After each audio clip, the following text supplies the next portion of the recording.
Hey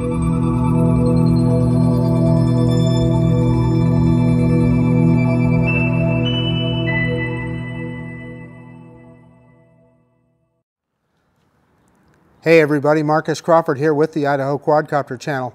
Hey, I have the DJI Air 3 with me today. I'm out at Heroes Park and I'm going to try something different. I have a Freewell ND1000 filter on my Air 3 today, and I am going to try and do a waypoint hyperlapse and show an intersection that's close by here and get some of that, I'm going to call it artistic motion blur, where you just see the blur of the cars going by. Billy Kyle does this fantastically, and that's what kind of got me going on it, is looking at some of his videos. So I'm going to try it. I'm not going to guarantee the results, but I'm going to put the drone up and we'll set up a waypoint mission, and we'll set up a really long hyperlapse, and let's see if this drone can, if I can even come close to achieving some of the results that I have seen in some of Billy's hyperlapse videos. So let's quit messing around, let's get this bird in the air. Okay, as expected, the screen is looking really dark because we've got that ND1000 on there. In any case, let's go ahead and start recording now.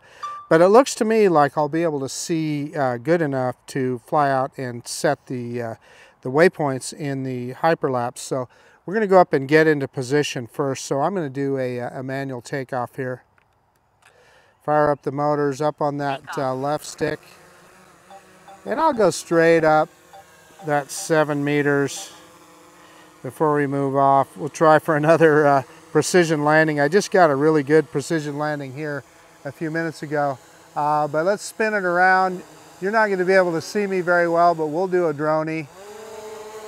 Bringing the drone down. It looks like Darth Vader with that filter on there, and in fact, I'm going to turn off OA for a second to see if we can bring it in here and let you guys get a look at that filter. I think that filter looks pretty cool on there. It almost looks menacing, doesn't it? That's pretty darn cool. Okie dokie. Let's go ahead and we're going to do our droney. You're not going to be able to see much, but reversing up now. And that's me dropping the camera back down. Yeah, it's dark. It looks like it's nighttime. This is awesome. Okay, and we're in pro mode. Let me throw it in auto. That'll brighten it up. Yeah, I had it in pro mode. Had it on my other settings. So look at that in auto. It almost looks normal.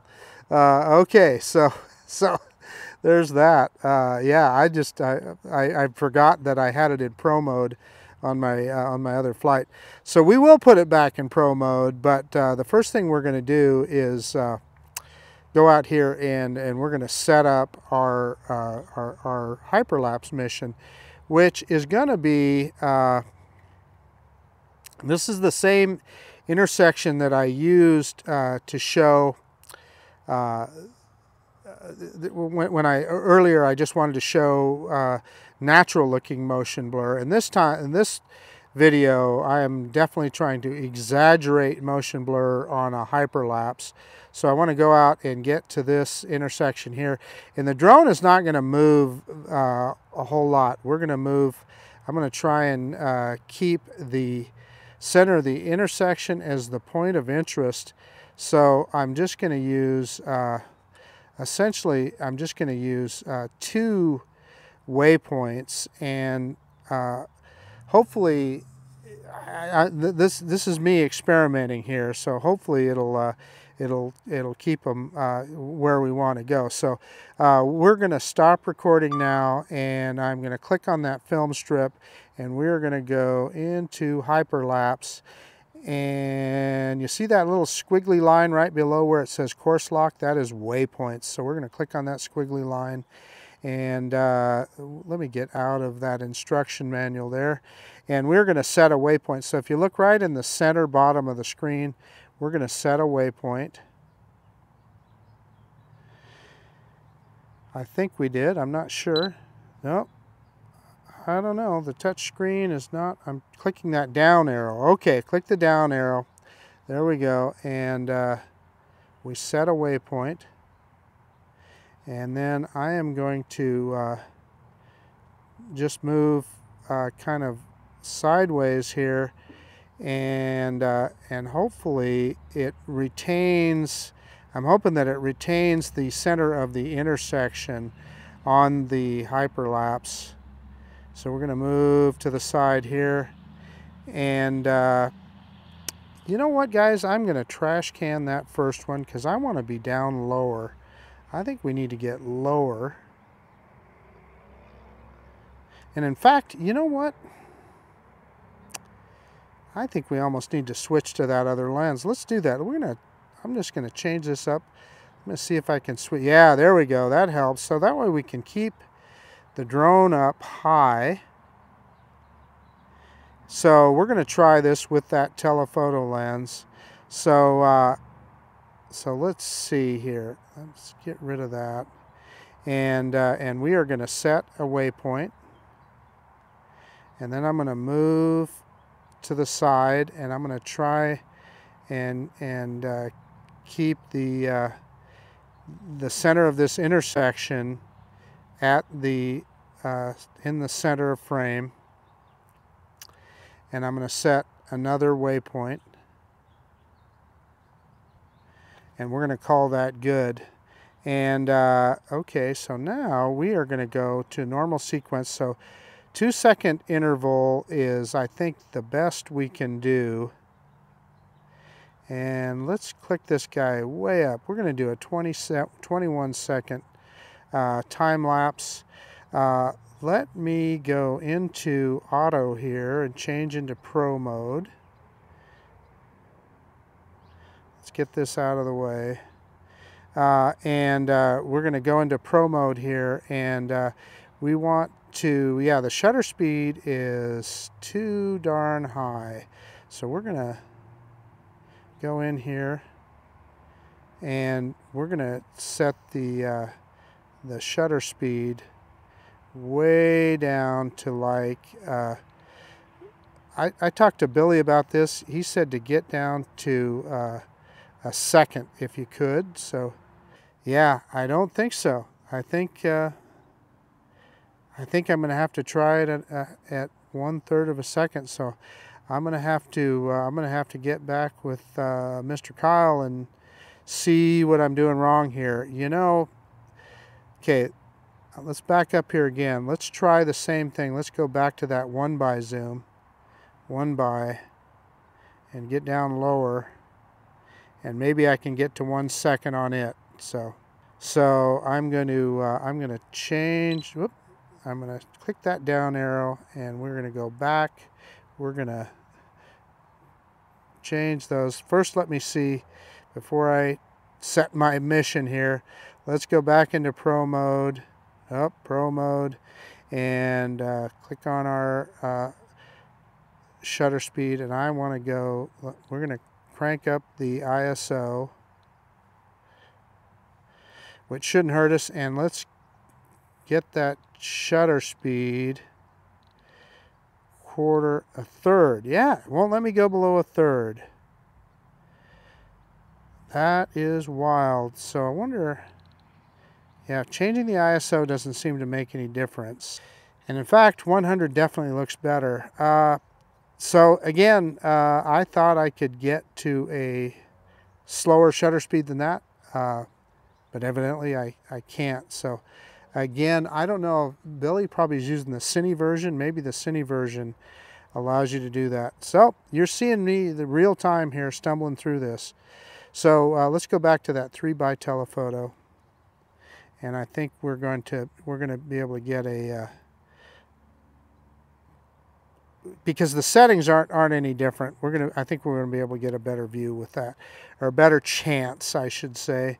So I'm gonna move right here, and I am going to set a waypoint,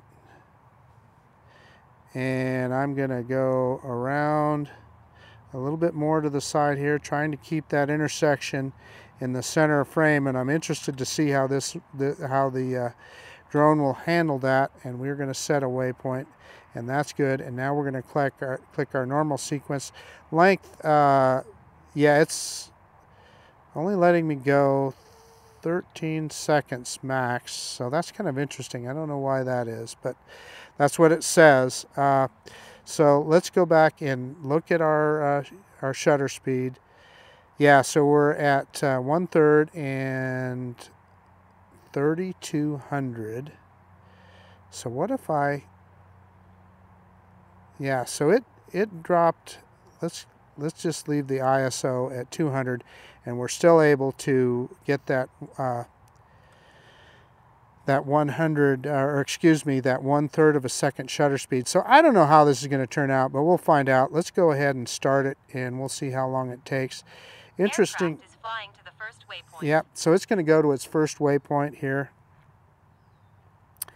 and then it should turn around and start. Shouldn't take it very long. And should turn around and start taking pictures here. There it goes, it's turning around, and yeah, it's locking in on the intersection. It's going to take 325 pictures, and it's going to take about 10 minutes to do it. So now I don't know why it slowed, why I couldn't take a longer hyperlapse. I'm not sure. In any case, let's just let this guy run, and I'll be back as soon as we get close to the end of it here, and I'll sign back on. Okay, we've got 1 minute of shooting left here. We've taken 296 of 325 shots. So you can see the drone at work there, just taking a few pictures, and it's slowly moving to the side. One of the things that I was happy to see is that it definitely kept the intersection in center of frame. So, you know, I'm thinking twice about this. Maybe I should have got a little bit wider view. Yeah, and it's telling me, the drone is telling me it's ready to complete. We're within 15 shots of completion. But anyway, this is something you can experiment around with and try. Again, I was intrigued by the way Billy got that really smooth, blurry look to all the traffic going by. So we'll see how all this looks when it's done. Couple more shots to go and we're there. Boom.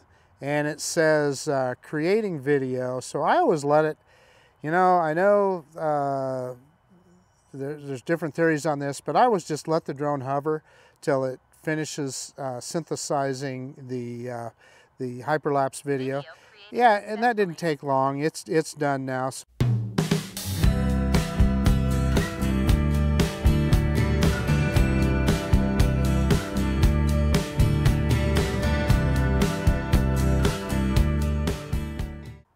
And let's go, and we're back in auto here. I'm going to go back into 1x.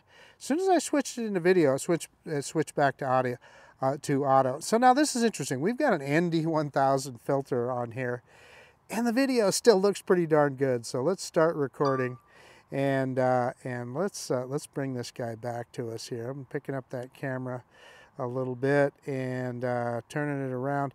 We still got 41% battery. You know, I just was sitting here thinking it might be fun to try and challenge the return to home, but you know what? Let's save that for another video. Let's just hit RTH on the controller right now. Maybe I didn't hold it down long enough, and here it comes. And I had it pointed back towards us already, and we're way above the return to home height. So let's see how quickly it's on that optimized return to home. So let's see how quickly it starts dropping in altitude as it comes back to us. And again, understand we're in auto with an ND1000 filter on this guy. So I just think that's interesting as all get out. And I'll try it, and it still looks pretty decent. It's dark, but I don't know. It's just kind of amazing to me that it can be that bright at all. And you saw it the first. I forgot that I'd had it in manual, and it was really dark, and I just thought that was the way it was going to be for framing up the shot. Let's see. Is it coming down yet? That's me dropping the camera, and it is not dropping in altitude yet. We have it in optimized return to home. So we'll see. Yeah, it's starting to come down now. It's about 25 meters away and it started to come down. Here she comes. Let me drop that camera straight down. So the camera is pointed straight down, and let's see if it finds the landing pad. Let's see if it corrects here. And I'm going to stand in front again. And I don't know. Yeah, it's correcting. Look at that. It corrected. And it's going to hit the pad, and I've got the you'll see it on the Action 2 camera, and it looks like it's going to hit it right on the money. This guy is super accurate. Yeah, so it's a little bit off. I noticed right before it landed, it moved to the left a little bit. So looking good. This is the best precision landing drone I think that DJI has made. Let me get everything shut down and we'll do a quick conclusion.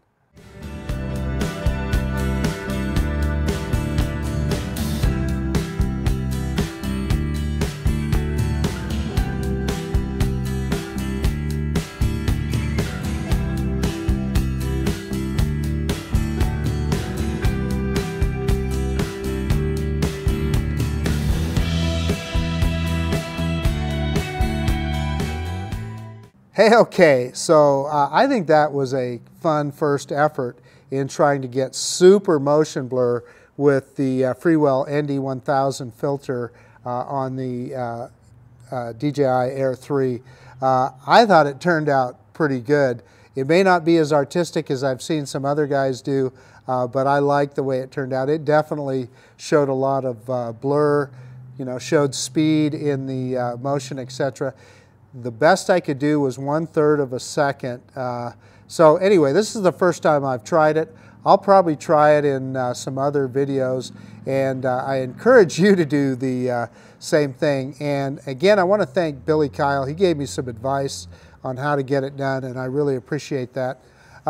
So anyway, that's about it. I hope you guys enjoyed that. I had fun doing it, and thank you to Freewell for sending me these filters. They sent me the all-day 8-pack filter set. So that's about it. This is Marcus Crawford with the Idaho Quadcopter channel out. And if you like this kind of content, please consider subscribing to my channel. Most of all, I so appreciate you taking the time to look at this video. And yeah, of course, we'll see you on the next one. The fantastic DJI Air 3 with a Freewell ND1000 filter on there. Pretty cool combination for a hyperlapse. See you guys later.